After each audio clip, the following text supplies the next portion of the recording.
Hello, this is Dan Sigmund, and as you see by the title, I discovered another lawsuit that's going before the executive committee. They're going to go to closed session and talk about it. The sheriff is now a defendant in another civil rights lawsuit, and this lawsuit was originally filed April 25th, 2019. It's case number 19CV598. And it looks like it went through some type of mediation. I haven't been able to dive deep into this one. I just wanted to kind of get a gist of what it was about. But for some reason, it is now reopened as of December 19, 2023, which is about 2 months ago, and refiled February 6, 2024. So this is brand spanking new.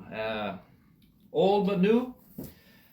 The plaintiff is a federal inmate, and we seem to have a lot of those in the jail. And it seems like all these lawsuits are generated, it starts with federal inmates. So I think there's additional expense being incurred from federal inmates that we aren't thinking about. But this plaintiff is a federal inmate, or was a federal inmate. I don't know the present status, if he's there yet or not now. I do not know.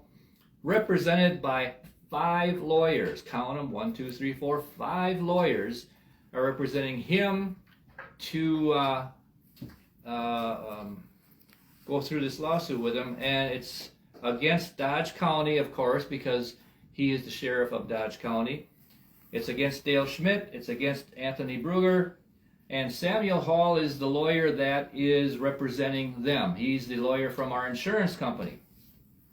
There are 4 other employees, I believe. I haven't checked out the names to make sure, but they are also named in this lawsuit, and Samuel Hall is representing them. They are being accused of deprivation of plaintiff's constitutional rights. That's right, our constitutional sheriff. 42 U.S.C. 1983, the 1st, 5th, and 11th Amendments, and the Civil Rights Act of 1964, I believe.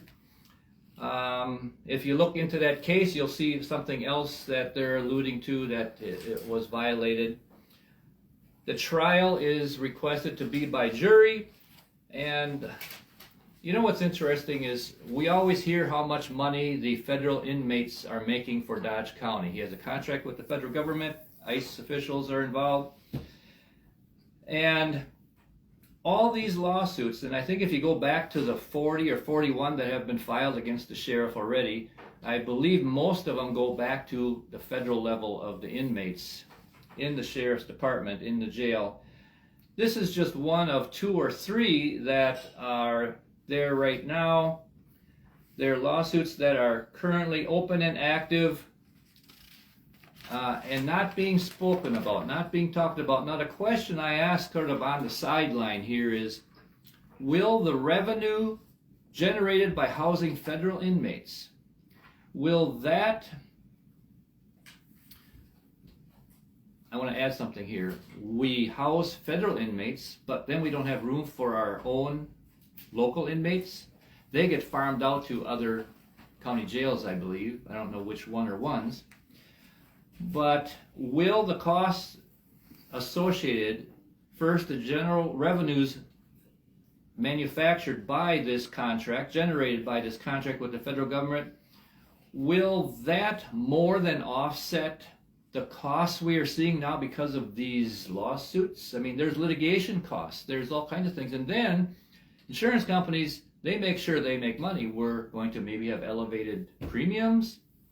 Nobody talks about those things, but will those costs for the lawsuit, the litigation costs, and the increased insurance costs, are they going to be offset by all these revenues we get by housing federal inmates?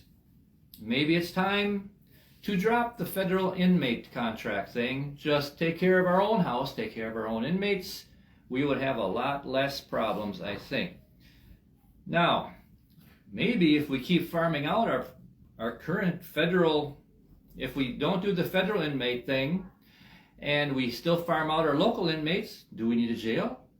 Do we have to try to always fill the vacancies in the correctional officer positions? I mean, that's always been a problem. Come back to JPP. We need more correctional officers. We need more money. We can't keep up, and maybe we don't want to do it anymore. Jefferson County doesn't have a jail. I think they're getting along just fine.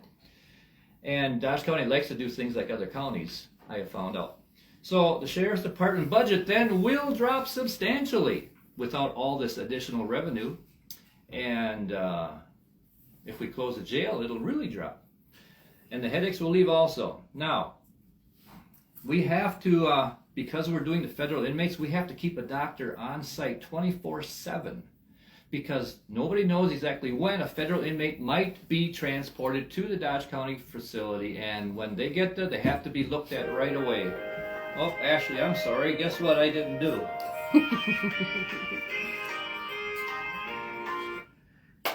You aren't going to like it, but I just hung up on them. But, so let's not do the federal inmate thing. We don't have to have this doctor on site 24/7, just during daytime hours if it's not federal. And it's a safe and painless way to cut costs, even for Dodge County. But now, getting back to the original thought, we must deal with another federal lawsuit, civil rights lawsuit with our sheriff, and we are being drug into it again. So I just wanted to let you know about that. Follow the, well, you can't really follow the executive committee because that's closed session, but I'll try to keep you up to speed on this too. So until then, we'll talk again.